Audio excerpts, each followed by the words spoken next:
This is kind of like Landmass Collective after hours. It is. Clearly. We just wrapped, so real quick, we just wrapped a great networking event. Super cool. Absolutely. I thought it went amazing. I thought it had a lot of energy.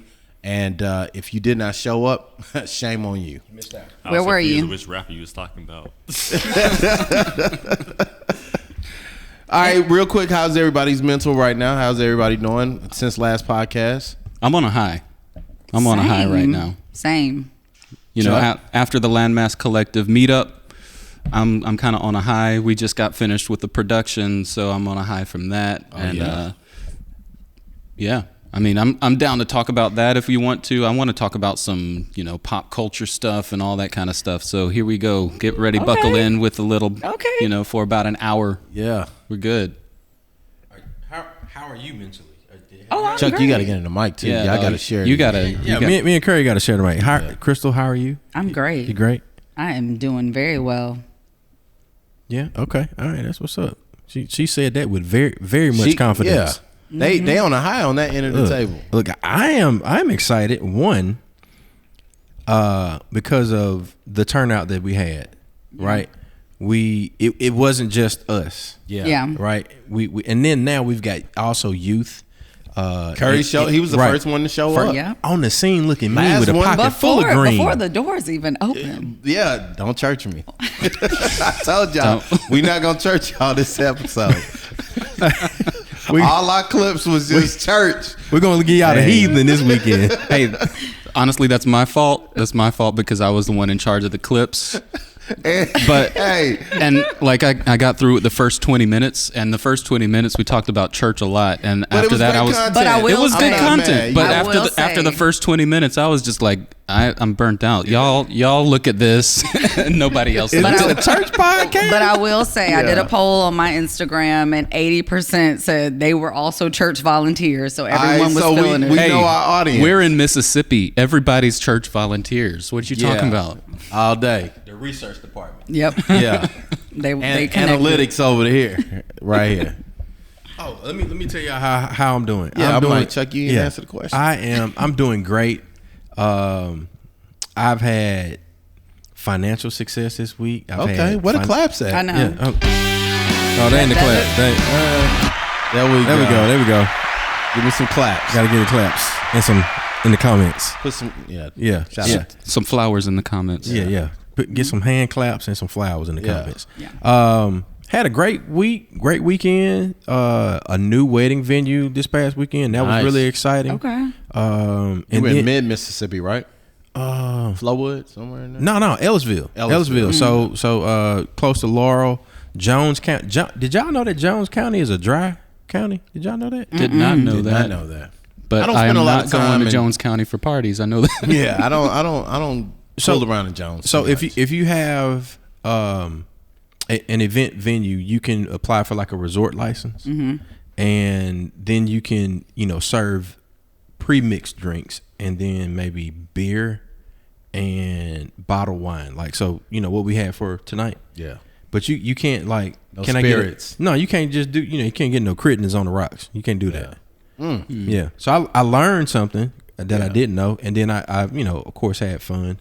And then I was home by 11 o'clock, which is always a great thing when you get to be as old as us. You don't know what we're talking about there. Yeah. 10 He p.m. like 11. I'm leaving the house at 11. 10 p.m. is my bedtime, my unofficial bedtime. Like, I'm okay if I stay up like 3 nights in a row, but that 4th night get me. Yeah. You know what I'm saying? That's actually trending on, I think on TikTok, where people are like giving their real bedtime and folks like, yo, I ain't gonna hold you. 8:30 is like. Do y'all clock it? Because I don't even know. I got a bedtime reminder. I use the iPhone's sleep. Do you really? So it tells me at 9 o'clock every day, like low start winding down so that you can be prepared to go to sleep. That sounds very sweet. That does sound very sweet, but yeah, I'm not on that tip. But see, let me tell you how warped I am. I need the bedtime reminder to start at 9. So by the time I actually get to the time I'm wrapping my projects, I'm in the bed by 12:30, 1 o'clock. So one thing I'm really excited about, And I think why we're stirring is because we recently were able to network together as Landmass Collective at the Orr O'Keefe Museum. Oh, we had a time. We had a time last night. Where was Chuck, though? I know. That's what I was going to say. But we were missing a member. Yeah. It was man, listen. Yeah. First off, it was packed. Yes. Wall to wall, from the windows to the wall. It was, I mean, the turnout was amazing. And then let's talk about D'Artagnan. Oh, man. I mean, first of all, shout out to the Legacy Business League. Yeah. Angie Juzang, Cece Shabazz. Yeah. That Shout out team. my girl, Cece. Yes.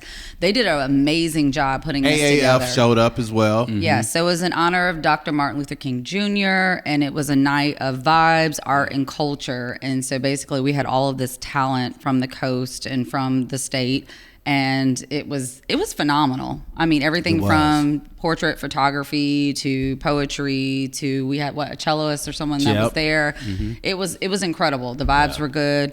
Delta Sigma Theta came out. Well, them Reds was in there, boy. There. And they Sunday's best. Yes. They were kicking off Founders Week. Was out there. What was it? The young Deltas or the old Deltas? It was a mix. If you was reading between the lines, I said they was there and they Sunday's best. Y'all know I love the Reds. All the Reds, I love y'all. Hey, you're churching the K's yourself, were in the building though. too. Yeah, you got to church that little segment because a lot of them Soras attend my church. But it was great. It was Great turnout. It's a little much on the laugh track. I know. Yeah. Full studio audience tonight. Chuck taking us to the Tonight Show, like slapstick comedy over here. But yeah, man. Matter of fact, at the Orr O'Keefe, if I'm not mistaken, they're still showing the Black artists showing there. So take some time and go visit if you can. Absolutely.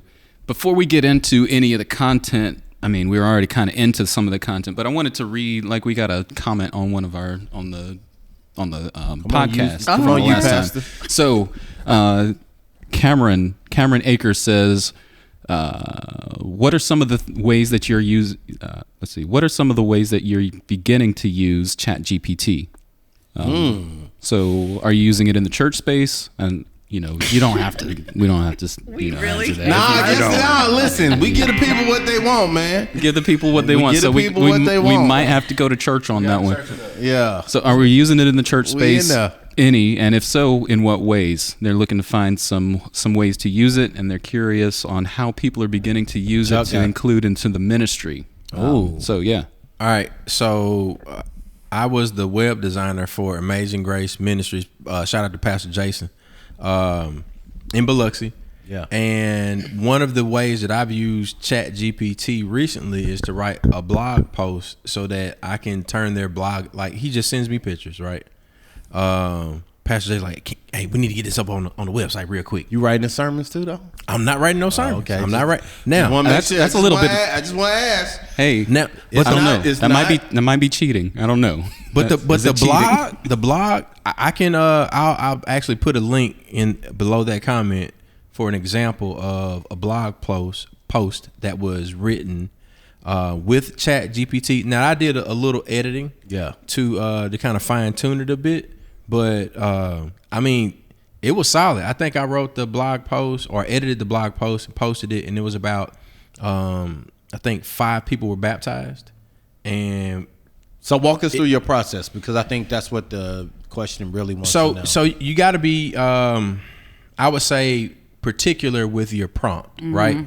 So if you're saying generate, if you're saying write, if you're saying give me ideas, all of those are different prompts, and there are many more prompts that you can use. And the platform that you're putting it right in. So what I think I did, I said write a blog post about 5 people that were baptized in a non-denominational setting. Okay. Church setting.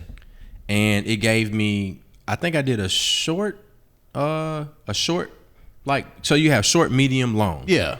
And then in terms of length, that will be the output that you would get from the ChatGPT basically AI writer. Right. But also something that it knows will populate search, those keywords in there. So one thing that I've learned about ChatGPT is like I use ChatGPT as if it were working for me, like if it was a person that I was texting to work for me. So what I usually do, like if I was writing that blog post, I would say, hey, can you write a blog post about Jimmy, Susie, Donald, Danny, and Jerry, who got baptized Sunday at my non-denominational church called Northwood Church or whatever, and then it would feed all that information into it. It would give me a draft, and then I would say, hey, that's pretty good, but can we make it a little more youthful or something like that? Let me ask you this. Are you using ChatGPT via the web browser or from an app-based form? I'm using it on the web. Okay, I don't have access to that. Can you call your people? He put it in the group chat. I put it in the group chat. That's why you see. This is why Chuck didn't show up for the art and culture. This is why Chuck got photoshopped. He got the group, the Landmass Collective, on mute in the tech. So everybody else got the link, Chuck. So look, ChatGPT is down right now. It is because a lot of people are using. So I was actually using it in the middle of when it went down. I think you were with me. We were on the way home. I literally asked it one thing. It gave me a prompt, and then I was in the middle of editing, and it went down. Yeah. And I was explaining to Lo, like, you use it like it's working for you. Like if it's your assistant, it's your assistant, it's your editor, something, you know what I mean? Whatever role it is. And like, instead of you having to write the entire thing, you now become an editor to your own idea. So it will generate. Yeah, like, you'll tell it an idea and it'll fill in the spaces. And and I like it for that because I get very tired at times, literally mentally spent, and I'm like, okay, I got to push through this last thing, and I can't generate, and I just need some feedback. Almost for me, it's like I need some conceptualizing on paper, and okay, I can work with that and then do something with it. So that's as far as I've gone. Yeah. So I know with me, I use it in a various amount of ways. I use it for IG descriptions and captions. I'm also using it in scenarios where we respond to emails or things of that nature where I don't want to worry about having to think about formal like layouts. So I can say I'm responding to a client who needs my my attention on this, that, and the other. But I need a meeting to dig through ideas, and I'll put that in there and it'll craft that for me. Now, sometimes it'll be close enough to where it'll work. Sometimes I take it and then I just modify parts that I need. But back to the question concerning ministry, I think a lot of times I'm using it in ways to grab attention for our social aspects. So even in live streaming, I've started using it to create narratives for the sermons that we are doing or the themes of our services. I think a lot more churches should use it because when I do assessments of people who are like, yo, we want to improve our video ministry or our announcements, X, Y, and Z, you see that writing is like a Achilles heel for a lot of people. Yeah. They don't really have people who are prolific in these spaces. So having something that can generate like adequate and strong, content in the written format is something that's an additive that your ministry can benefit from. Yeah. So ChatGPT's back online. Hey, right in the middle of what we're doing. It is, and I signed up. Come on, Chuck. Nice. I just asked ChatGPT to generate me 10 ways we can use ChatGPT for church ministry. So here's what ChatGPT said about itself for church ministry. First way is to generate scripture passages or verses for sermons, which is pretty good, pretty cool. It does have the entire Bible. So one thing about ChatGPT is it's not connected to the internet necessarily. So it's not looking at the current internet. It's looking at the internet from 2019, I think, is what they said. So it's about 3 years behind as far as like culture goes. but it's really good for informational type things and getting it to write based off of other things. So number 2 was creating prayer or liturgical text. 3, generating Bible study material and questions. 4, helping to write songs or hymns for worship. It can definitely do that. I've played around with some of the creative aspects of it. I got it to write a whole script, more information on Y'all that. let us know if y'all want to see Anthony do that in a short. Maybe we can get Anthony to do a short on that. If ChatGPT, if they write a whole song, I don't know. Do you have to credit ChatGPT? And the Master Investor had ChatGPT write a whole album from the vantage point of, I think, Biggie, Tupac, and Busta Rhymes. I've actually had ChatGPT write a couple, well, probably 3 scripts. I got it to write two YouTube scripts for me that I haven't recorded yet, and then a short film script that I might actually make. So, and look out for my new ebook coming from ChatGPT.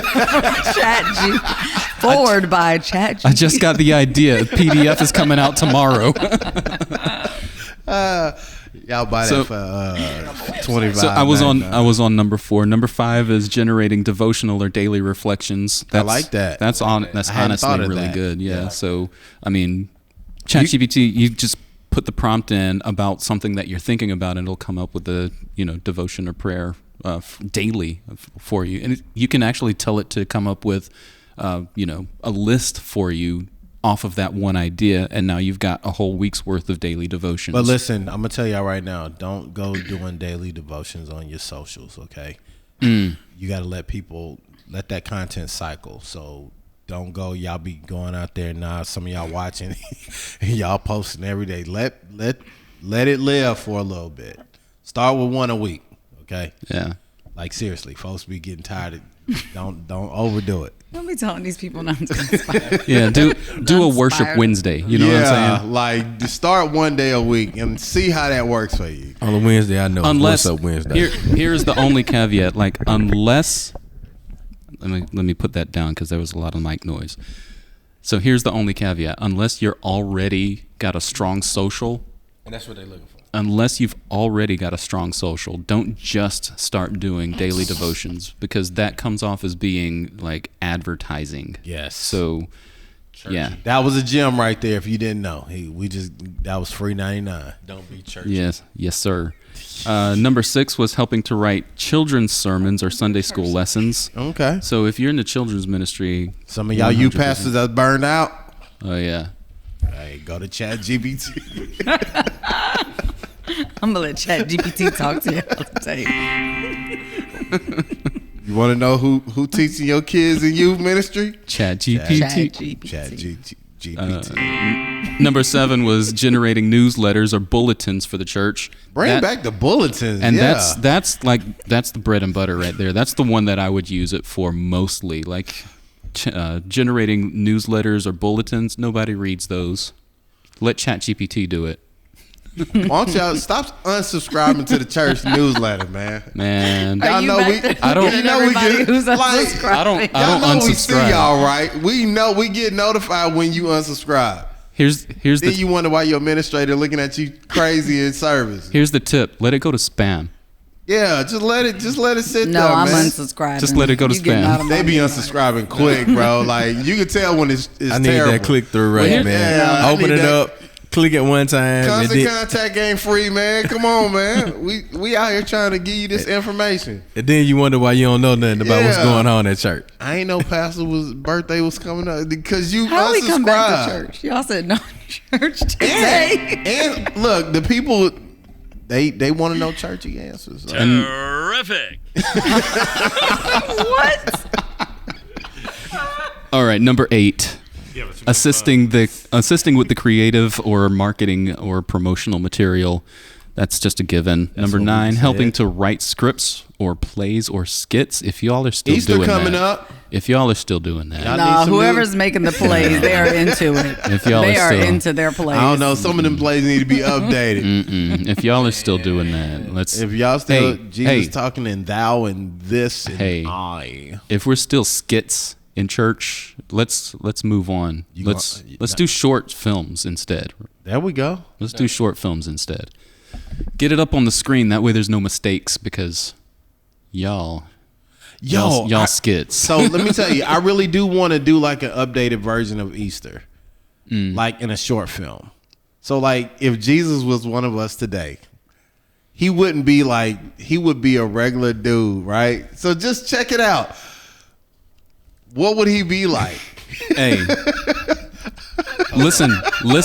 You're the one who said don't church you. Hey, this is different. This is different. This is adaptive. Okay, Look. are we done with this guy's question? No, we got one more. We appreciate the We got one more. And Shout out to the Scretchings who gave us great feedback last week. Hey, this last one is worth waiting for. It is probably the one that I use it the most for my business, and that is generating emails or other correspondence for church members. So for me, I use it in the business whenever I want to reach out to clients or reach out to cold emails, that kind of thing. Instead of writing that whole thing myself, I let ChatGPT do it. I can either have it in a professional tone, in a fun tone, young, old. I can really define it for my audience without putting too much thought into it and without taking over my entire day writing an email. You know what I mean? And that's how I see it, like a copywriter. It's just somebody generating a lot of and then I edit content. it. So it's like, ChatGPT fills in the blanks for me and I'll edit it to my own language. And, that's... Can we just call it Jarvis from now on? Like, that's dope. Jarvis. There was an AI that was called Jarvis. Yeah, like... Yeah. Not Marvel Jarvis. Yeah, it was in the Avengers. Yeah. I know, No, it was another one, right? There was, I think there was a He got Jarvis. Ultron. I don't know. He disappeared, but... So I think we need to hear from you, like in some form of content. I want to see your prompt that you type to your recipe. Yeah, that's what I want. The ChatGPT recipe for the emails, like for the client coined email. that phrase. Okay, yeah. First. All right, you heard it here. I'll put it in some Landmass creative. Is it create? No, Landmass. I'll put it in some Landmass collective. Landmass collective. Lo got me on that. He said that earlier, and now I'm stuck on it. But I'll put it in some Landmass collective short, some reels. I'll put it in some reels on Instagram. Yeah. So make sure you're following us on Instagram. Yes. Did we have any And other YouTube. comments or feedback anywhere? Yeah. Let's see. I think that was the only one on YouTube. Shout out to him. Crystal, shout out your mom and dad, man. What was the feedback we got from them? So the podcast came out. We haven't even promoted this podcast like that, but I just sent it to my people. And my mom and dad literally listened to this entire podcast, start to finish. And my mom was like... Chuck, some claps for the entirety. Yeah, absolutely. She was so inspired. She was like... Hey. We appreciate it. Because we didn't put any money or nothing, no promotion behind it. So for somebody... She's looking for the next one. Well, here we are. Here we are. Mama, don't judge me when I say don't church me. I was just saying, like, I want to get to a spectrum. My mama know me. I just like, we have so many other things we are. So what your mama never say? I'm sorry. Yeah, because she only gave us half the story. So my mom was really inspired by what we were saying as far as like what we've learned, talking about where we've come from and what we've been doing with it currently. But I think in general, she just liked the collective of this group because she just felt like afterwards, she was like, I'm inspired. I want to do something with my life. This is a woman whose life, she's going towards more like retirement. And she's like, which I really appreciated because I was like, that is a really dope feedback, a comment, because it's like, that's how I feel when I'm around everyone here. It's like, it stirs me up, sparks me up to want to keep moving in my purpose and, doing what I need to do as a creative. So that was really cool because my mom's not really like a creative type, but she got something out of just literally our stories and collectively how we were with each other. So... And then Dad, of course, was shout out on the podcast, so he was probably like, "Yeah, I'm Bill Scretching." OG Bill Scretching. Yeah. So, one thing I do want to do that we haven't done is kind of introduce ourselves. We got a new young'un on the panel with us today too. So shout out to Curry pulling up. Yeah, pull up because we just gave you some opportunity to work on your pitch and your intro. Well, I didn't know if y'all was opening for me. I thought y'all was going to introduce yourselves first, although they know you already. But I'm Joshua Curry. I'm a DJ and also an entrepreneur, the owner of Jamocha Records, which is a vinyl and coffee shop. But right now I am focusing on DJing, which I do weddings, corporate events, parties, and more. And you call me at 228-313-5863. That's it. Putting out that promo. Shout out for the pitch that was down. hey, that's what I'm talking about. Hey. Look how quick you progressed in a matter of like an hour. Yeah, like we just rehearsed that an hour ago. Yeah. This is what you get when you come to Landmass Creative Socials. I mean, just from What's wrong with y'all, man? Pull up. Just from this experience here, it's been really exciting and Say it in the mic so we can get this. I've been excited and I've been in awe of being in this circle, but really looking forward to working with y'all, in the future. Yeah. But yeah, like she said about how being around y'all has a spark, in you. It's like for me, right now having like an overwhelming, spark of like things that I want to do and just creative process is stuff that I want to do, and I know y'all can help me achieve those things, but I also want to know how I can help y'all, what I can do to help y'all achieve things as well. That's it right there. Yeah. Be willing. Absolutely. I mean, that is gold. So since you asked, we will be doing these socials and we will need some entertainment. Will you be pulling up with your turntables next time? Yes. Okay. Yeah. Y'all heard it. Terrific. Now, since we're here, I want to talk to you. Why DJing? Why did you end up getting into DJing? Well, it started off last year. So we had my Miss Deborah at my workplace at the health place. She was getting ready for her retirement, and she had a birthday coming up. So she wanted me to DJ her party after seeing like my playlists and stuff. And I wasn't officially DJing yet. So I wanted to do more than just playing music off the phone. And so I knew DJ Muhammad from working in Gaucher at the Delos in Gaucher. And he used to come in there, get his coffee. And I used to show him my playlist of stuff. And I knew that he was a DJ. So in August of last year, I sat inside the Delos in Gaucher, waited for him to come by because I didn't have any of his contact information. And then when he came in, I asked him would he be willing to help me start off DJing. And he said he would be willing to show me the ropes and everything. So that's how I got started off. And also just wanted to do something that I'm passionate about, which is music. Last year, I was in college for chemical engineering. I had chemistry 2 at Calculus. I was at Calculus. That was the worst class of my life. I was sitting there in my chair thinking, all this stress for a 9 to 5. So it was like I was planning on continuing. We had came back from spring break. It was a Tuesday. And I was planning on, all right, I'm going to go to tutoring, get everything together. Towards the end of class, she says, I have a test next week. I said, all right, I'll see y'all another time. That was it. Major. Yep, that was it. That was the nail in the coffin. And so I was trying to figure out what I wanted to do, what I was passionate about. I was trying to, search. And it just hit me. Miss Dilo, she asked her about some advice. She says, do something that you love doing. And she, she said, because when I come here, I don't feel like I'm at work. I feel like I'm at a party.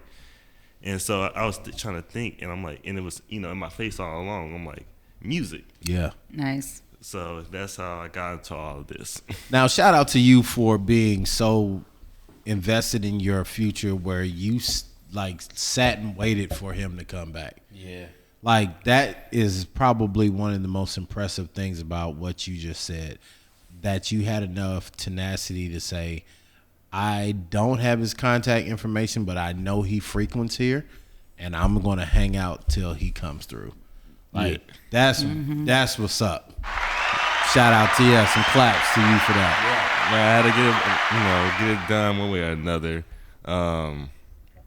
So yeah, he has really helped me and showed me some of the ropes, and Miss Dilo as well would connect me. She connected me with Chuck, and get him flowers, man. Delo's Coffee. Delo's Coffee Shop. It's just funny how God, puts things together, and like how I left working from D-Lo's like 2 years back, and I came back, and it's like just joining back, making that decision. A lot of things were set in motion, and this is the result. There you go. I love that. I love it. Yeah. I'm curious that you're saying that at this table, how much of your journey has been like those serendipitous moments where you just meet someone at the right, you know, like, and you recognize it and you walk through that opportunity. How much of that has been y'all's journey? I'm very curious. I would say well north of 90%. Like for me, it used to be scary how it happened. Like me intersecting with people that literally could pivot my journey or career. And at first I thought it was just like really being fortunate in timing. And then I realized like, no, this is really the plan. These are signs that I'm doing what I'm purposed to do. Signs and wonders. Yeah. Mm-hmm. For me, I think it's been more like 10%, if that. Like, it's really where opportunity meets being prepared for it, and the opportunities don't come very often. But when you get those opportunities and you're prepared for it, then it puts you in a different league. So I've gotten some really good opportunities with some really powerful, important people, but they don't come very often. But since I was prepared for it, it put me on that level. So, you know, for instance, me and Lo, we just got off of a shoot with Rock Nation, and I got that job because I was prepared whenever I got the call to be on crew with the people at Rock Nation, and so I did a good job there. They called me for the second round, and then they hired me on to be for not to put a title on it, basically project lead on this last round of filming. So, being prepared for your calling is more important than the opportunities, because the opportunities are going to come. You can't control whether they come frequently or infrequently, but they're going to come. So your job is to make sure that you're prepared for them. And I'll piggyback on that, because here's a funny thing with me. I told Ant on the ride, I've been fortunate enough to work with Beyonce's company now, as well as Jay-Z's company. So once again, same results, different methods. Once again, for me, it's intersecting into ways where I become positioned in things that I know I should not have the ability to say these things, right? So even with my time when I worked with Beyonce and Parkwood, I didn't have it wasn't something that I was looking for. I was there. A lady came up to me and said, "I've heard great things about your name and your work. People speak very highly of you outside of your presence. I have an opportunity." They didn't tell me who it was. "I have an opportunity that I think would be very life-changing for you, but I need to know that you are willing to commit to the opportunity. I won't tell you who it is until I know you're locked in." I said yes, because once again, in my experience, things don't come into my life unless there is a greater reason. I committed to it. Come to find out that it was Beyonce's team looking to document some things for a reunion they were doing with the Destiny's Child situation. And I got to spend all weekend documenting them. Anthony's point, all of the things that I did in private in Mississippi allowed me to capitalize on that moment. All that preparation. Like, Mina would come in and I'll be laying on the floor trying to get shots and get angles and understanding Dutch, ISO, and shooting in the dark. How can I get the most? How far can I push this dynamic range? And working like I had the work that I knew I wanted. And because of that, opportunities came. Same thing with this weekend. Anthony preparing himself to be able to handle multiple hats and being able to trust people and us having a great conversation. I don't think we've ever said this publicly, but I told Anthony, I said, I'm at a point in my career where I just want to work with people that I can do inspirational work with. I don't care about being the person that has to say, I'm an owner of Beyond Expectations Productions, whatever.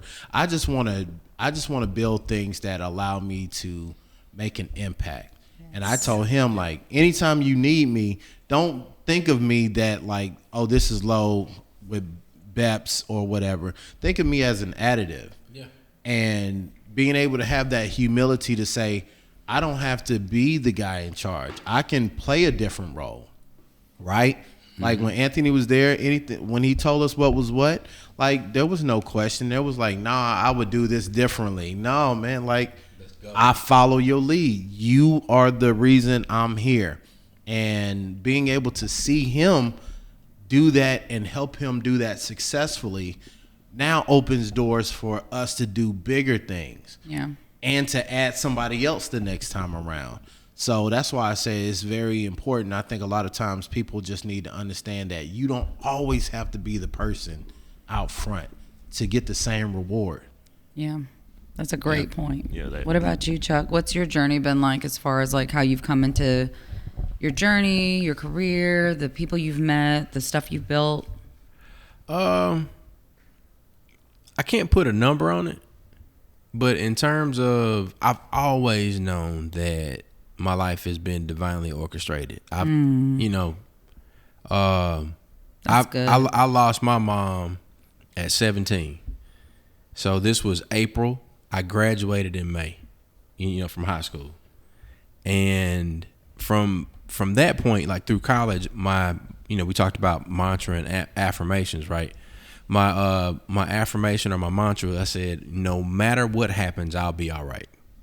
No matter what happens. Yeah. Like, the worst thing in my life has already happened. Yeah. So the thing that I always leaned into was, well, what do I want to do?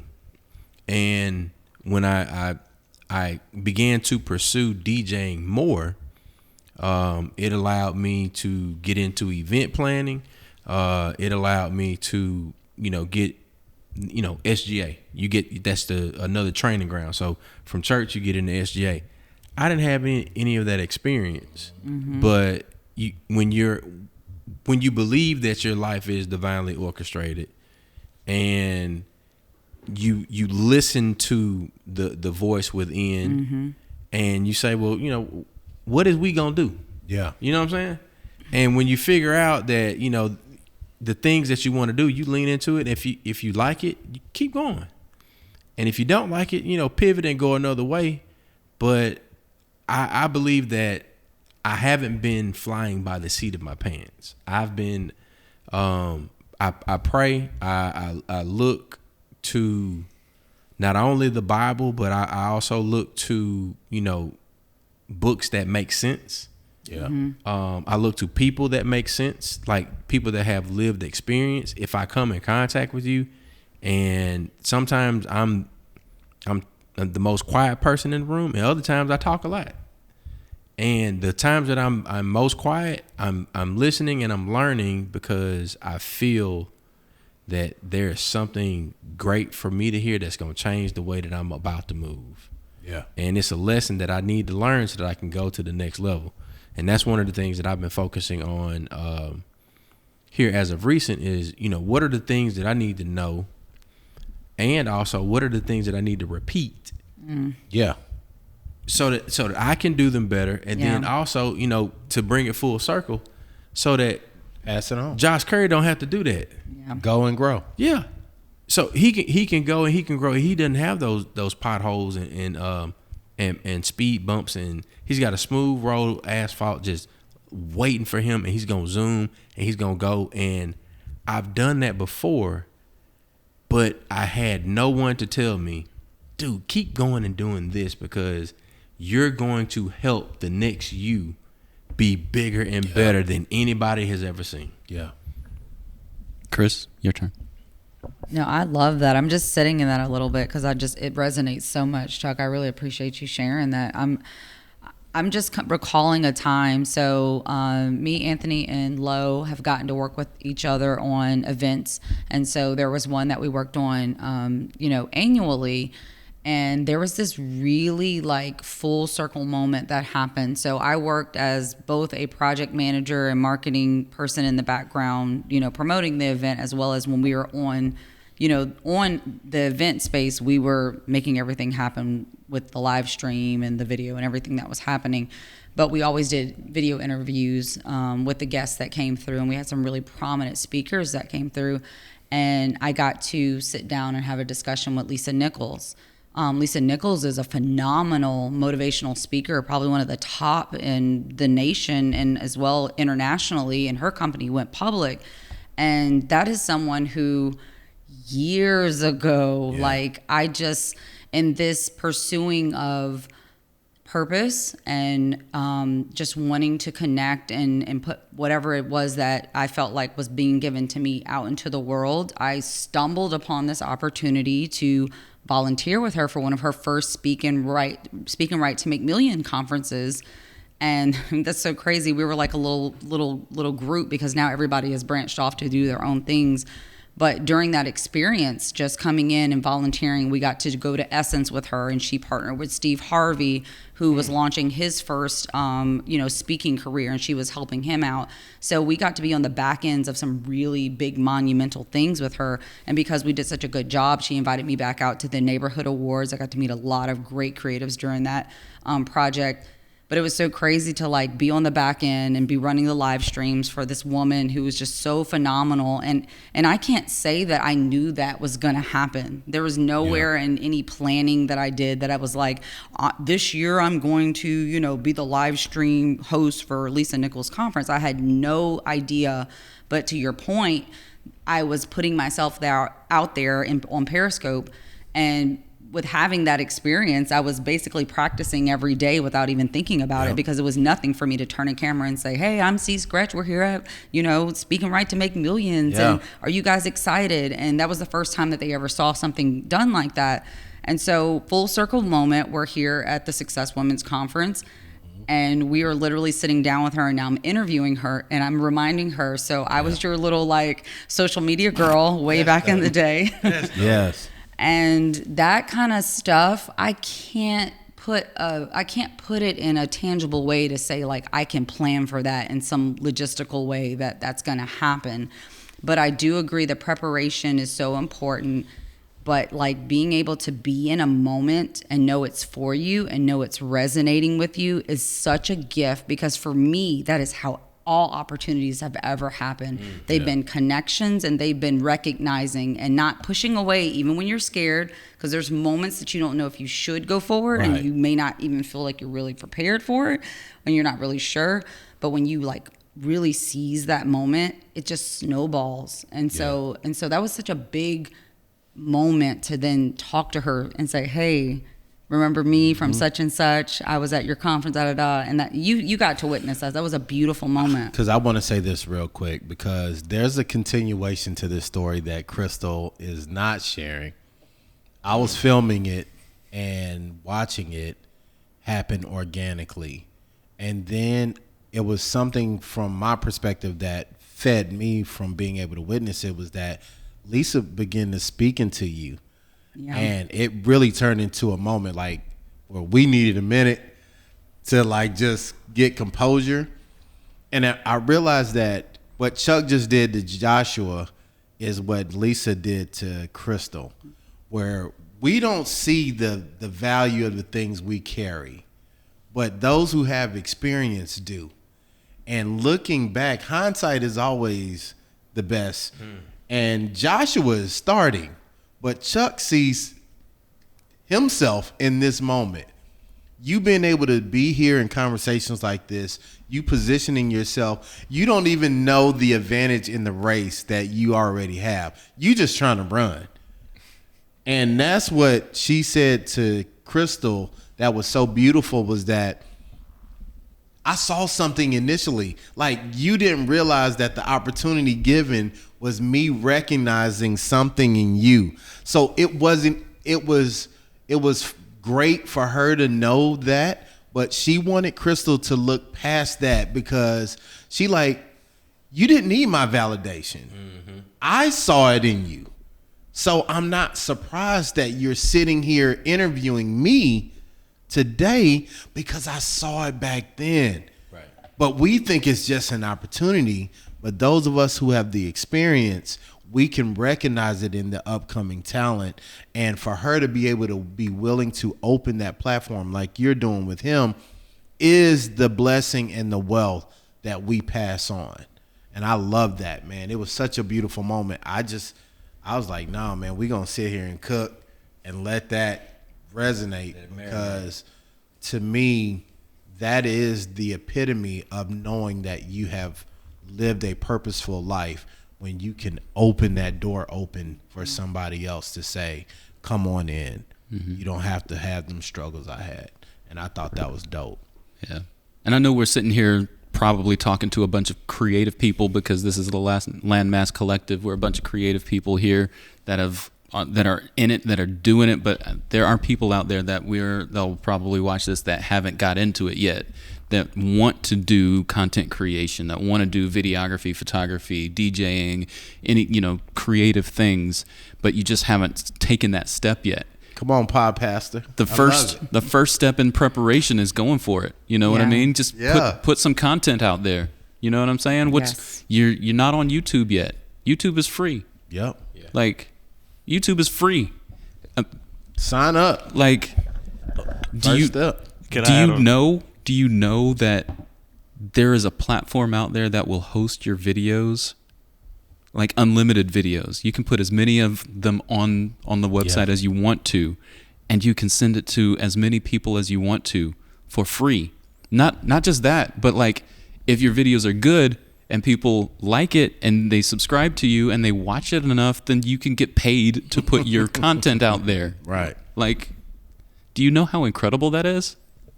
It's awesome. The thing I think happens with a lot of people, because it happened with me, or maybe just speaking for myself, is that with DJing, I could have been DJing, but what held me back was my confidence. Just over thinking that DJing was way harder than what it is, and thinking, I can never do that. It really held me back from doing what I'm doing now. I could have been doing years ago.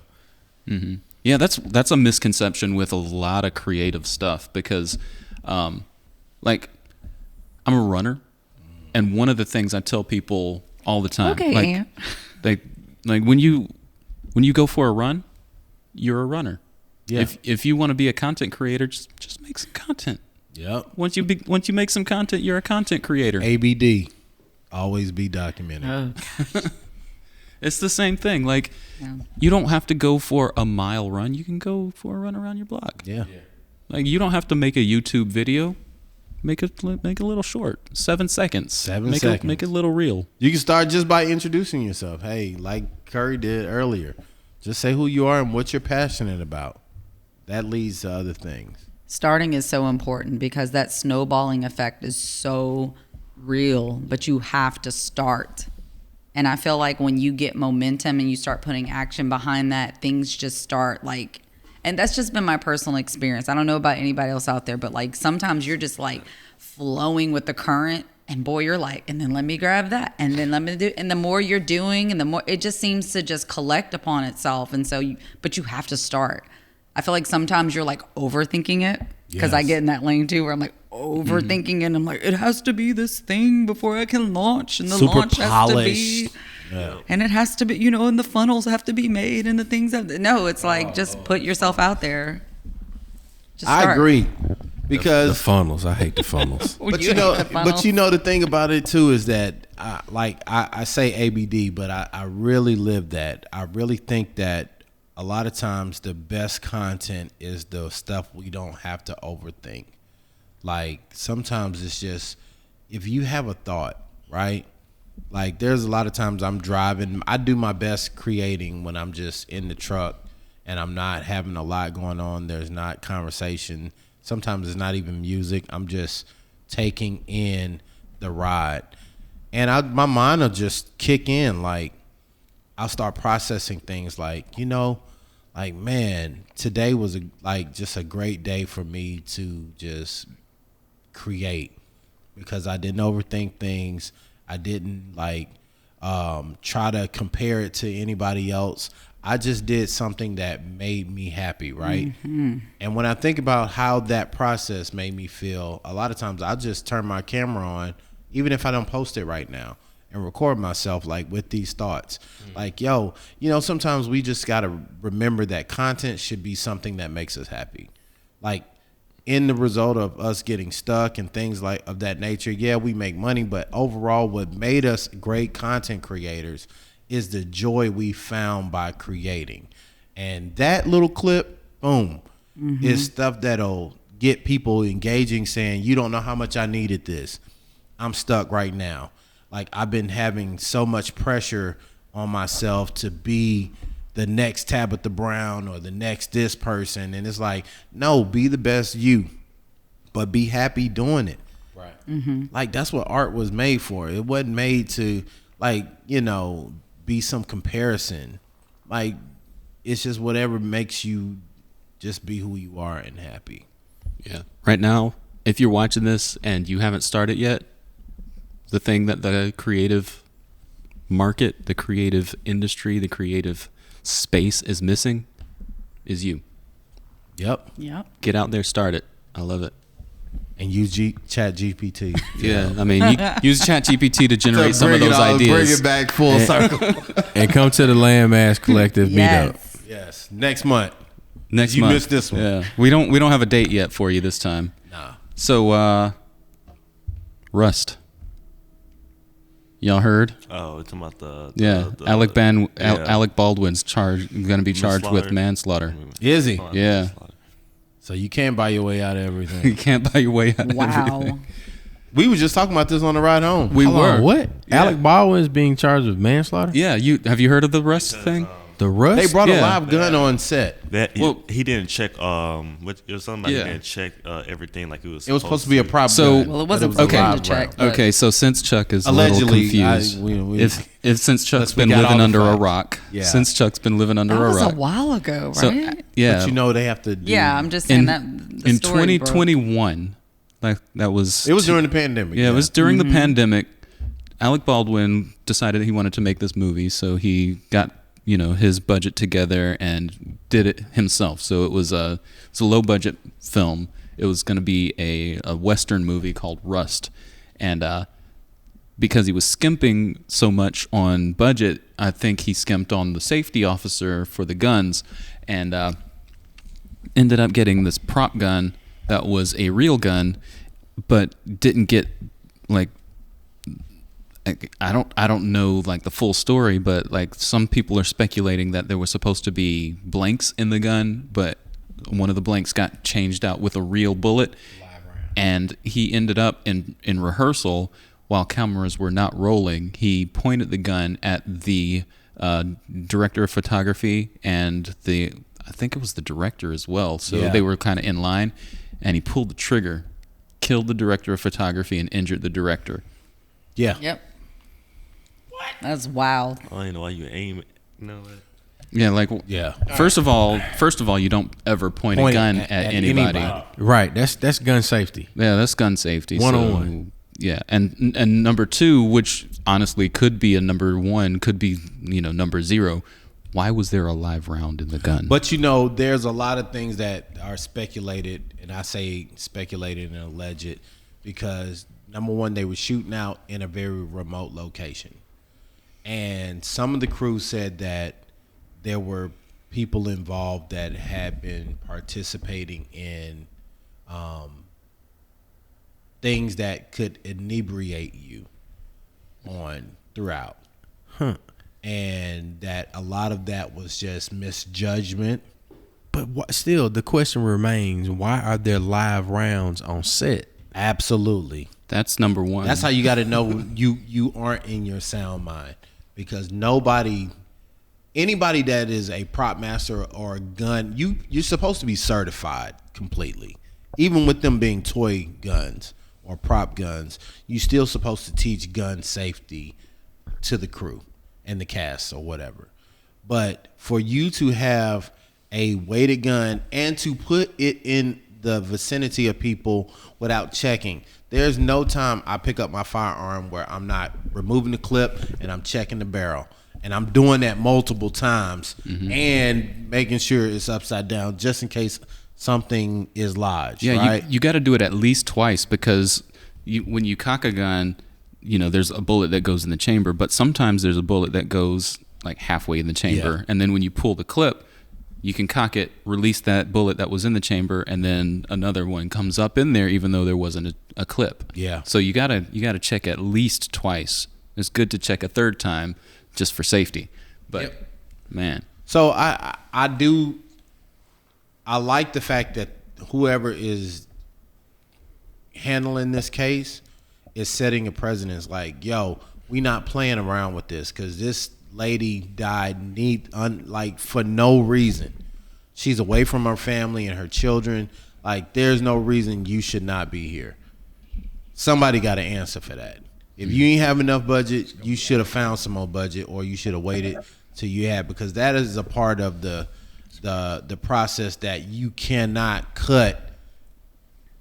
You know what I'm saying? Come on, man. Don't cut safety. Yes. Don't cut safety. That's like, having a gaffer that doesn't know how to secure lights and things and stuff falling on people. Like, that's just not cool, man. Like, well, at least when you got stuff falling on people, is probably not gonna kill them unless it's a Ari. Or there are some situations. There are some situations. I don't want nothing falling on my head. That's just sad. It's very sad. I almost killed my thumb last time. Yeah, because I forgot how heavy that Ari sky panel was. Yeah, and I was like, I lifted the light thing and then like lost my muscle right here. Yeah, and it fell down. And I was like, oh. But that's why we have safety when it comes to sets and things of that nature. Because redundancy is the safety. Having somebody else there to help you not be harming yourself is important. So if you got budget out there, what we saying is, I'm about to say, what is this? don't be shooting your no short budget. film. Like, get some money, man, and count up the cost. Get a budget. Don't put live bullets anywhere near a set. Honestly, if you're working on a film that has guns on set, make sure that they don't have bullets in them. And if you're gonna have shooting in the film, make sure you've got a proper safety officer that's gonna do. Like, it should have been an orange tip on that anyway. The whole thing is crazy. That's the crazy thing. Like, fake guns have, like, there's codes that we know this is a fake arm because there are orange tips that let you know they do not fire. Like, there's no mechanism in there to fire anything. It was supposed to be a firing gun. I think he was supposed to be firing blanks, though. That's the thing. So you can get a gun that fires blanks if you're certified. But that's so terrible that you're like doing your job, which is acting. It is not the actor's job to have DP, this ready. yeah. You're just grabbing a prop and then you're acting out a scene. So that is so horrific that you act out a scene or you're prepping. It's lawsuits. Right. Yeah, I'm still lost. I mean, I've got the article here from CNN, but just in my opinion, I think Alec Baldwin is he's probably going to get charged with this, and he's probably going to be found guilty because this was his film with his money, and it was his people that they were hired, there because of you, and he fired the gun. I'm still lost on what was the point of aiming at somebody. Who knows? People play around with guns all the time. You have to be taught how to respect a weapon. But if it's a prop gun and you're told it has blanks and you're preparing, I'm still not firing it at nobody. Yeah, that's what I'm saying. Like, that's weird. It's like when you try to test out, like, let me see if this Suge Knight or something. shoot a blank. Come on. I mean, I sad. think we'll find out those details in the trial, unless they're already out. Like, I don't know. For them to make that it. statement, it's probably already being set. Yeah. I don't know. Well, prayers to the families of No, those God. that lost people or had people harmed in that. Yeah. That's super sad, man. Everybody should be able to go to work, do your job, and come home safely. Hello. Like, period. Yeah. Including police. Yeah. Them too. Everybody. Everybody. All right, I mean, how we pivot from that? I know, right? That got dark. damn. It kind of dark. Here's how I pivot. ChatGPT. Terrific. Where's the PA? Yeah. That was real sad. So here's a pivot right here, right? We were all inspired. So because I like the format of what we do, because I think you get a little bit of everything. Yeah. But I also want to say, like, with Black History Month coming up, February, like, what are some ways y'all are thinking of creating content to highlight Black History Month? That's a good question. I haven't even thought about that just yet. So I really don't know. Let me think. You go ahead and go so I could. So y'all know, if you hang around me, I get ideas all the time for people. So what kind of mix can you do to show all of the genres of music that attains to Black history? What I think would be good is to show the different times of, like, maybe artists, Black artists that don't get much light or forgotten or credited for, or not credited for, popularized songs, but are the original versions of them. So I think that would be a good mix to do. So where can we find that at? Since that's a great idea. Where are you gonna post that at? Depends. I'm gonna do both on my social media and on my YouTube. The long version would be on my YouTube. Tell them your YouTube then, man. DJ Curry. Hold on, I gotta see because it ain't gonna pop. Get your information, man. We got. You gotta get that straight. Like, if you're gonna tell people to subscribe, tell them the link will be in the description. Matter of fact, we talked about this. YouTube has handles now. You got your handle for your YouTube? Yeah, you're at. Look at that face. He ain't got it. See, this is why you gotta come to fool with Landmass Collective, man. You talking about this right here? You're at. Yeah. Well, that's all you gotta do is tell them that. All right, it's DJ Curry 6697. Yeah, you got to get those numbers off of there, man. Yeah, you just need to be DJ Curry. You got to go. You got to go in your settings. We'll tell you off air. It'll be in the description. It needs to be consistent. Like everything, if it's there'll gonna be a reel for that. It's short. Yeah, if it's gonna be DJ Curry 667, it needs to be DJ Curry 667 everywhere. Yeah. But it should be DJ Curry 228 or something like that. It's got the numbers got to mean something, or just DJ Curry. We're gonna show you. There you go. There you go. There you go. Oh, he's changing in real time. Okay. We don't wait for tomorrow. Come on, Pastor. We don't wait for tomorrow. We do it right now. It's DJ Curry 24, as well as my TikTok is DJ_Curry 24, and my Instagram. Well, then your YouTube need to be DJ. Let them like know, all DJ of it. Curry. Be consistent. All of it. Keep it. Right here. Yeah, you can put underscore in there. Consistency is better than a good name. You know what I'm saying? Come on. It's got to be DJ Curry. Search DJ what is it? Underscore. Yeah. DJ _Curry 24 in all locations. Yeah. Underslash. I don't even know where I got that. You know. I feel like the whole head here. Yeah, we gonna get together. Oh, I get a sound effect for that one. Underslash.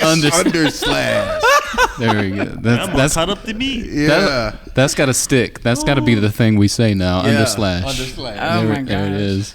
I'm more of the. You can celebrate Black culture all throughout the year. 365. Yeah, so I don't. I'll say this: I don't feel forced to because a holiday or something's coming up to do something. I feel like, especially because I come from a world where, like, I have accounts where I have to do that. And sometimes I'm like, we're placating to like this is the day, this is the month, and I want to like. Here's my thing for we that. support all year round. No, but here's what I'm saying. What you got? So I explain this to everybody that I can. Black History Month is not just us highlighting it in one aspect of the year. It's where we put significance on certain things to expose it to the cultures that are not aware of our historical people, right? Or our measures. Because I don't think Black history has to be MLK and just people, Frederick Douglass, them. We have a lot of people that within our state, and as a collection, maybe we can find ways to highlight some Black history within Mississippi. Like, I like to do that. We were going through, you told me recently about some people that was in the state, like a family. It was a family that I think it might be the Bruhs, where they owned like a town like. Oh, I think you're talking about something I learned from our frat brother Alex Harvey. There is a group of gentlemen from the Mississippi Delta. There you go. And they're a hunting club.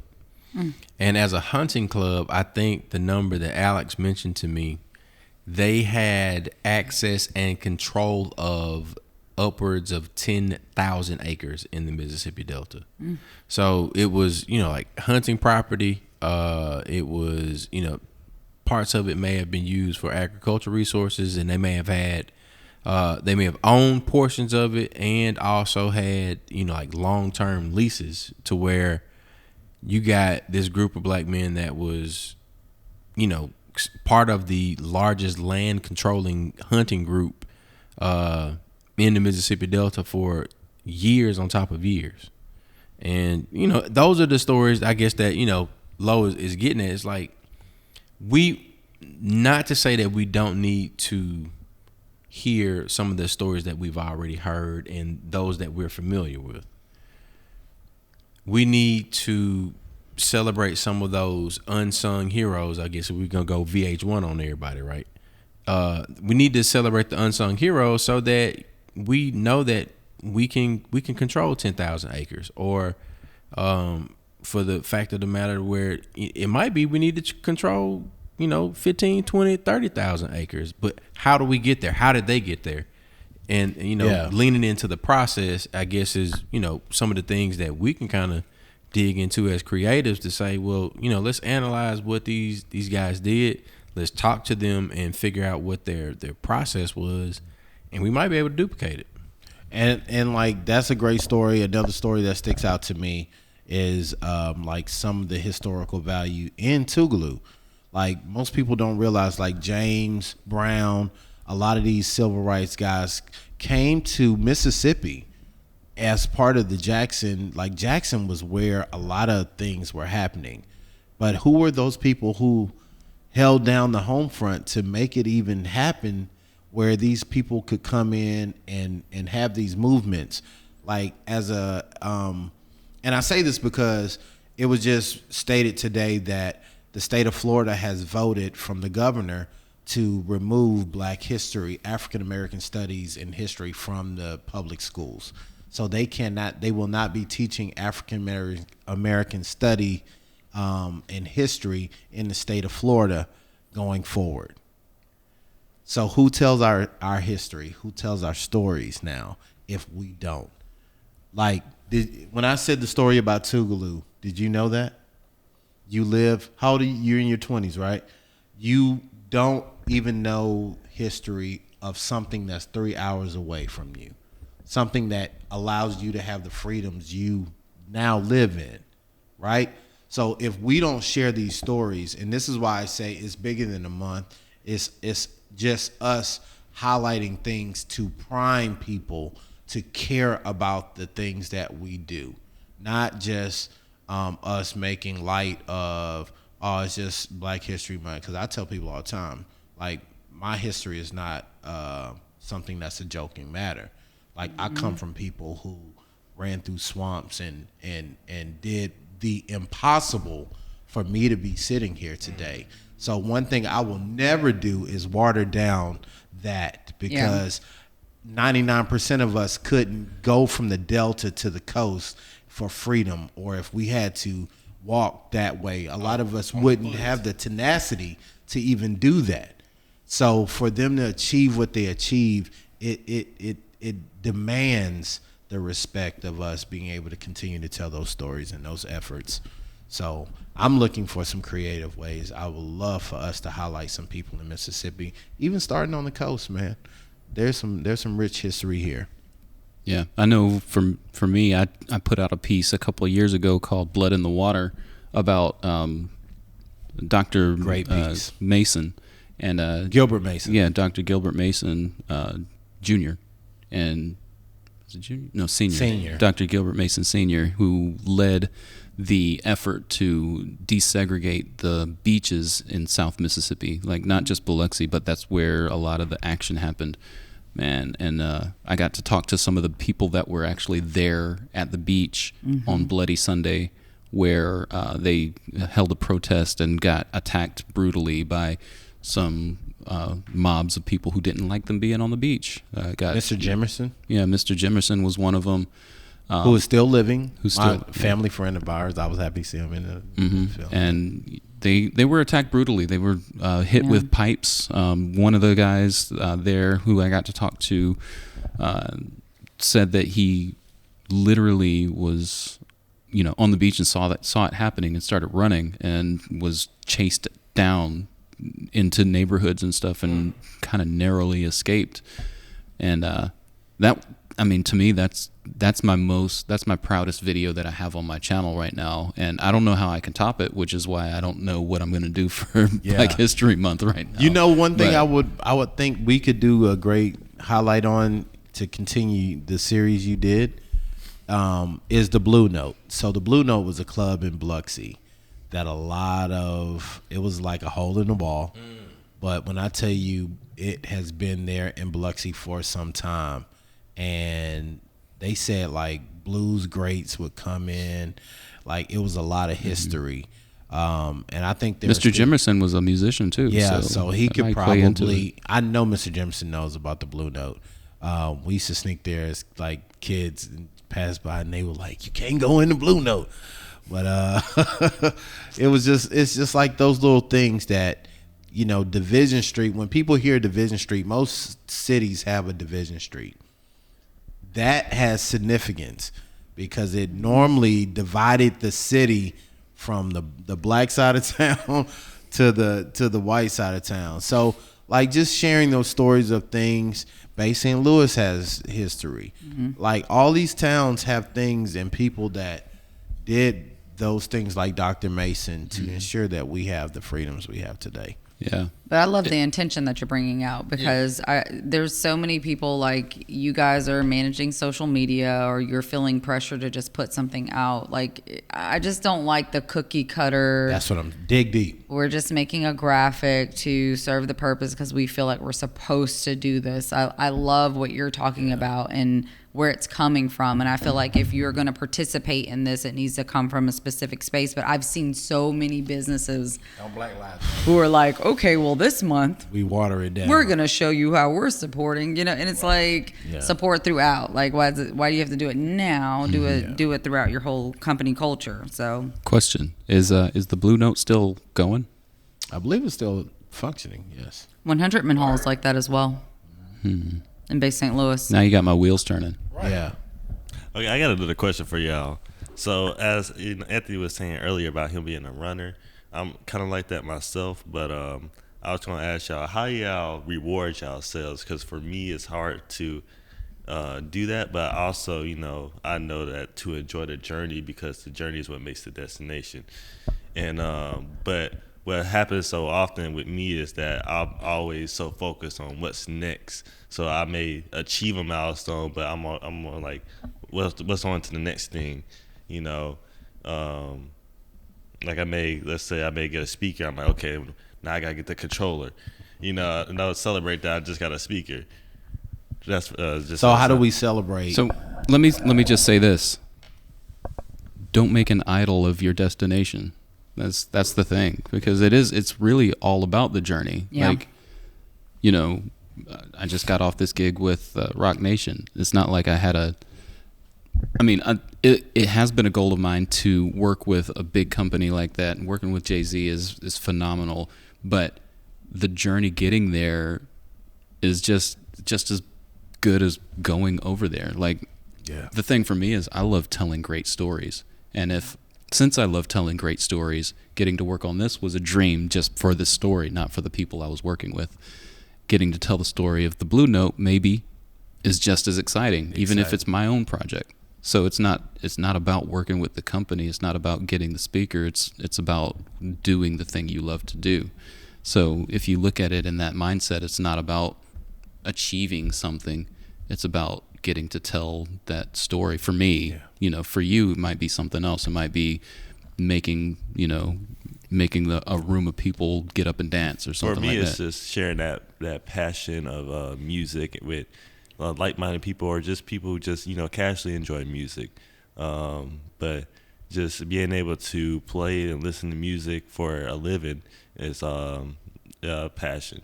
Yeah, so but you could get that boost every single time you get to play music. Every time you share something that you love and somebody else, dances to it or gets emotion, like you would, that's the win. That's the real win. And it's not the speakers. Like celebrating is cool, but I think more so is just being present and still for a second to just acknowledge that you reached it. Don't be quick to sprint off. Yeah. You know what I mean? That's what I meant by celebrate. Acknowledge. That's what I'm talking. I felt where you were coming from, because like that's something I still work on, because you get the urge to move, but sometimes you just gotta, like, for me, anybody that worked in my company, I always taught them this when it came to shooting. When you want to hit end on the record button, sit there for another 20 seconds and watch the beauty of what happens in a shot. You'll see the most beautiful things when you don't move, like, and you're just still. You'll see somebody react. They'll give you a natural reaction that makes the process and the project that you're doing go from good to great. And your journey's the same way. It's easy to always chase something, but when you sit there and then just enjoy the view where you are, don't move, don't think, everything goes from good to great. Yeah. Let's Podcaster. Hashtag podcaster. taking us to church. Yeah, hey. I agree with you though, Lo. I mean, that is so important, and it's such a thing I think that comes with age, because I think a lot of us were like, I'm gonna do this, and you're just like in it and you're grinding and you're just head down, and so you don't really necessarily have time to even appreciate the things that you've done. But more so than just the work that you're doing, it's just having that awareness in life. Like for the past 2 to 3 years, I've had such health issues. I've never had health issues like this. And I've been down. Like I've had 3 surgeries in 2.5 years, and not being able to physically do things when I'm used to just going after it has been such an eye opener, and it has really shown me what's really important in life. So when I think of a reward, you definitely celebrate your wins, and I think that's a very important thing, no matter how big or small they are. But just recognizing in your life what is truly important to you, what truly brings you joy, like that pure joy. Don't lose that. Come back to that. It's like your center. You can waver sometimes and get lost, but you always come back to center. You have to know what that is for yourself. Like Anthony said, for him, telling a really good story is the thing that he's like, that's my center. That brings me joy. I need to get back to that when I'm not doing that. I need to figure out how to get back to that. And so for me, it's been like my family, honestly. Like I need to spend time with my family. That's a reward. Like I get to just have a good old time playing Fortnite with my son, or, talking all night about a basketball game and what, who's better than who and all that stuff. That is a reward. And I think it takes a good amount of awareness to realize when you're in a moment, this is a moment. We're in a moment right now where I can sit back and be like, oh my God, this is so amazing. Yeah. I know later I'll be like, remember that time when we were just like kicking it, and we were like on our second podcast and we had that first mix. You have to have the awareness, and then you have to be able to be still enough to recognize what's happening in front of you and just savor it, like a really good meal. Like what's your favorite meal? Like what's something you're like, ooh, I can eat that. I'm not gonna lie, I eat all my food fast. Okay, well what? You gotta slow down. Oh man, we went to this steak place just last night. Actually, was it last night? It was last night. It seems like a week ago. Man, I'm tired. But man, it's like we went to. Where did y'all go? What was it called? Something Prime. When it's called Prime. Whiskey Prime? No, it was a local place. It's in Ridgeland. It's in Ridgeland, by the AC Hotel. Yeah, next to Panera Bread. Chuck doesn't know. I think it starts with an S. I don't know. I want to look it up so I can shout them out. But I wanted to say like it was the best steak that I've had. Yeah. In a long time, if not ever. But like, I cut the steak and put it in my mouth, and it turned to butter, and like savoring a moment like that, you know, when you have the piece in your mouth and it just turns to butter, and like it's so easy to chew, and it's cooked right to your liking, it's flavored right, it's not hard to chew, so you just let it sit. Okay. And then the wine is right. Come on back, Pastor. Pie Pastor. And it matches, you know, the wine is perfect. It matches with the flavor of the meat, and everything just goes down smoothly. Okay. Like That's that. what she said. Oh, you had gotta go and ruin the moment. Okay. Like that. Savor it, Savor DJ Curry. Savor your moment. But it's like eating a really good cut of steak, and or whatever the meal you love. Yeah. For me, I think celebrating every event or opportunity that you're involved in by truly looking at the people that you provided the service to, and they're like, can you play one more song for us? Like we aren't ready to go home. Please, when you get to the point where they're like, how much is it gonna cost to have you play for another hour? Or for me, when a bride walks up to you and is like, thank you so much. Most times I've seen people when I attend weddings, they're like, I'm so ready to go home. And I'm like, what? I had a ball at my wedding. And then for me to make it my mission at the end of the night for the bride and groom to be like, man, this was great. Man, like I had a ball. Like I hadn't heard that song and some of the people are much younger than me, and I'm like, what do you mean you haven't heard this song? And that's a total sidebar. But that's how I celebrate. And I'm on the way home, I'm like, man, you know what? You did that, boy. And like you playing country and you blended, you know, Journey with Garth Brooks. Like who gonna do that? You know, Right. and you celebrate those moments, and then even when you find yourself in a position where things didn't go so well, reflect on when you killed it, you know? Yes. And you think about, all right, well, what were the things that I did and how did it make those people feel? And then I'm just going to shoot for that again. Yeah. And you just keep going. See, I do find one thing about DJing. I do find joy in seeing other people dance to the music that you play, and and there's been times where, you know, I have sat back and reflected, and just being proud of myself of how far I've come, just from a year ago where I was at just a year ago, you know, not doing any of this, not owning a business, not DJing, to, you know, a year later to having all this, you know, stuff that I've done. This really gave me a outlook on how far I've come. Yes. And, That's good. Just overall, it made me proud of myself, but also just made me made it more eye-opening about how orchestrated my life is, you know, divinely, and Yes. how all this is just not by coincidence, and all this stuff that I've experienced has been set into play, and just been, you know, pieces of the puzzles falling together. I think probably the most beneficial thing I heard you say all night is just the ability to recognize that at your age. Like a lot of your peers, everybody's selfishly living like you don't need help, like you just wielded yourself into success or growth. And that's the last thing that really happens. Like none of us get anywhere in our lives alone, no matter how talented you are.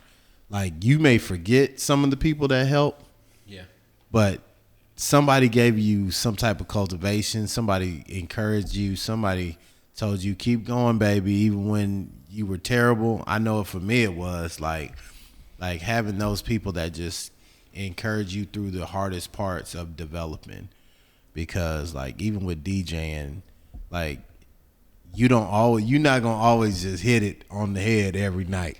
Like it's gonna be some nights you're gonna be in the car just like, I thought that was gonna go a lot different. I was gonna kill him. I know. I look back on my old videos and I'm cringe. I thought, oh man, I thought I was gonna kill him with that one. Boy. I know, right? 2 views. I agree. No, I've got some decent views on some really bad videos. Yeah. Speaking of DJing, Chuck, you got a little something for us. What you got right there? Yeah. So, in terms of me being able to kind of pinpoint a branding opportunity for myself, right? Yeah. I would always either ask the question or somebody would ask me the question, what's the groove? Like, hey, what's going to be the groove after class? Yeah. Or, what's the groove this weekend? Absolutely. Even low now, dog, we grooving? And one of the things that I don't know if I think somebody may have said it to me. They was like, man, you create the best groove. So I've kind of adopted the I guess the moniker or the title, the Groove Creator. And I think what we're doing right now is grooving. We grooving. Yeah, we grooving. And the Landmass Collective is a groove. And my thing is to encourage people to always find your groove. Don't find nobody else's groove. Yeah. Find your groove, and then that's exactly what this says. It says always find your groove, and this just got my little website on the bottom of it. But there's a double meaning on a record. Depending on where the needle lands, you're gonna get something different. Come on, Pod Pastor. So, just know that your life is like a record, and I can't even stop laughing now. Come on, Pod Pastor, bring it home. First Chuck chapter 2. Verses 16 and 17. Come on, preacher. Oh God. No matter where your needle lands on your record, there's gonna be some music that's gonna play, and you're gonna always find your groove, and that's my message. Yes, Lord. Yes, sir. Yes, sir. All right. So are these stickers? They're actually window clean. So that's one of our I guess that's one of our hacks. I use a company called Sticker Mule. Shout out to Sticker Mule. And hey, we need a promo. We need that promo code. Yeah, Come It'll on. be down in the description. Yeah, we'll drop it down there. Get your $10 off. So the cool thing about these is that we can go outside and we can put them on a window, and it's not going to damage your vehicle if you put it on the window or you painted surface. Yeah. So even if it's something that you want to place on the inside, we can, you can turn it around, place it on the window, and you can see it. But if it's something that you wanted to place on the outside, Exterior, you just peel the backing off, and then you place it on the exterior, and it's reapplicable. So Ant had a cool idea earlier. Yeah, I want to get a 3x3. Right. And then you put it on wherever you're shooting, and you can say, production in progress or something like that. Yeah. Oh, what you call it? What if you got one? What if you got one and put had your logo, and then in the corner had a QR code? Yep, all of that. So not only do they have the clings, they also have stickers, die cut stickers. They even I wouldn't. No, let me say this. I want you to come to I Got It Made for your T-shirts. But But in terms of you don't want the headache of just being the middleman. Right. In terms of if you get a logo done, if you have your branding done the right way, like if you've already contracted with Crystal and she's created this awesome package, you've got your brand identity and it's polished, then you can say, all right, well, I have control over my creative brand. I'm going to go to this company and then they're going to produce some things for me. Now they got T-shirts that it's sublimation, so it's not going to be anything that you're going to have that texture and all of that. It's going to be a basic T-shirt that's cool if you need something very quickly, one off, and I'm swamped, or your Right. local t-shirt company is swamped. But die cut stickers, labels, shipping tape, all of those things, and they run specials. Okay. So I was able to get this particular window clean. I think this is a 4x4. I got this 50 of them for $19. I want a 3 foot by 3 foot. Yeah. We can do it. Let's do it. I want a 3 foot by 3 foot that says production in progress. That way, whenever I go out to businesses and stuff, I can put it on the glass door, and people that come in know that I'm shooting in there. And if they come in, I can take it as consent to be on film. Another great idea from Landmass Creative. And we're gonna do it, and we'll make a video reel out, short out of it. YouTube short, Yes. Instagram reel. Hey, this was a better sponsored This was a better sponsored read than sponsored reads. Yeah. Because this is not sponsored, but hit them up and Hit 'em up. we'll Sticker Mule full with us. Yeah, Sticker Mule will get you $10 off your first order. Yeah. We're going to sign that up. It's in the also comments. not sponsored. Seriously, Sticker Mule, hit us up. That's great. I love that. I also think that I want to do a better job this year of having things like this, tangibles for people to walk away with, because it's just a good, cool thing to kind of incentivize people to promote your brand. So Hey, you gave me an idea, and I'll say this real quick as we begin to wrap because the time is far spent. Hey, I'm good for another 2 hours. Everybody's getting text messages. If y'all think it would be, if y'all want Chuck and Crystal to break down, because one of the questions I used to get all the time was, when I get a logo, what all should be in my logo package? Like, if I want to get branding, if I want to get things like this, a lot of you don't know. So maybe we can get our two graphic experts to break down what you should expect or you should get, because I've had people pay $2,000 for a logo and don't have their master file, don't have vectors, like it's just renders of stuff, and then they like, what do you mean you can't blow this up for a billboard? And it's like, well, you don't have the vector of this, or you don't, and they're like, what do you mean vector? I paid $2,000. Well, they got you.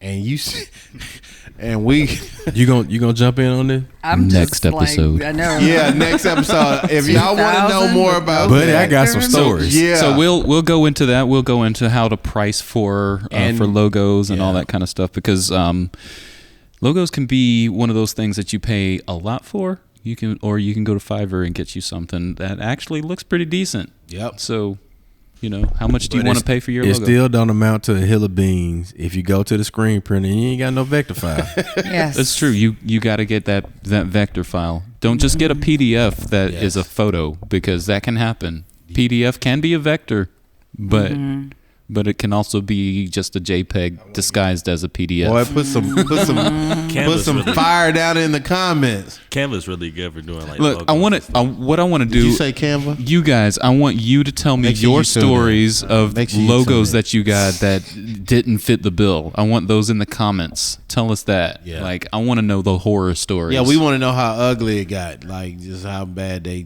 got you. Dang. Landmass podcast. So we can fix it. We got to break it all the way down. So we can. I Landmass want to know who was podcast. charging $2,000 and didn't even get. Oh, I've seen several people get 2,000. Honestly, if you're paying $2,000 for a logo for your business, for your branding, for your name, like, no, Yeah. if you're only paying $2,000 for that, then you should probably reconsider a little bit. Let's bump that up. Check that little bell notification Hey. for all, so that you can get all the content when we post. And then y'all tell us if y'all want, how often y'all want to see us. Man, Yeah, y'all we can do this on a weekly. We could do this on a monthly. I don't know. This is all Chuck stuff. Yeah. So I'm speaking for Chuck when I and say we can do. And we want to feed the people. We want to give you what you want. So Yeah. if you don't I'll be want, pied. but I'll be pied. we be in that pod space. So that's why I said, if y'all want more, let us know in the comments below. If you like how we are, every so often, then let us know that. And too. be sure to follow us on Facebook, Instagram, Landmass Collective. Yeah. You know, we didn't finish introducing ourselves. I'm Anthony Williams, AJ Williams Media on all social media platforms. Follow me on Instagram, TikTok, YouTube, all of that. So. And I'm Crystal Scretching, better known as C Scretch, everywhere online. Be sure to connect with me at C Scretch everywhere. George Chuck Patterson. I am George Chuck on everything. You already introduced yourself. Yeah, You did this already. Yeah. Listen, I love how my compadres are doing intros at the end of the episode. We started to do it at the beginning, but Listen. we got sidetracked and finished the episode. Okay. But we gonna make it work. I am Aloysius Ballard. It's your boy Lo. You can find me on all platforms because there's actually 2 Aloysius Ballards. Oh, but really? My nephew tries to be in my image, and he's not. But just look for this face, dreads, glasses, and you'll know it's me, Aloysius Ballard, everywhere.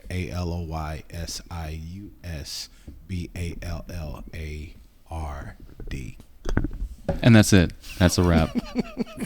Landmass Podcast. All right, man, pull up. I'll see y'all in the next one, man. Not I a gotta get out lawsuit of for here. the Remember to nephew. subscribe. Yes. Subscribe and hit that bell for all. Lost my Twitter I handle hate for my this. nephew. Like Then this. he forgot the password. Didn't even give it back. Hey, turn up. Turn up. Nope. Coming through with the flow. We got to go. Yeah. People been hitting us up, and we Make said them no. say, Nah. Nah, nah, nah, nah. When Atlas go wrong. All right, man, I gotta go. All right, I'm out of here. Y'all peace. Peace. Peace.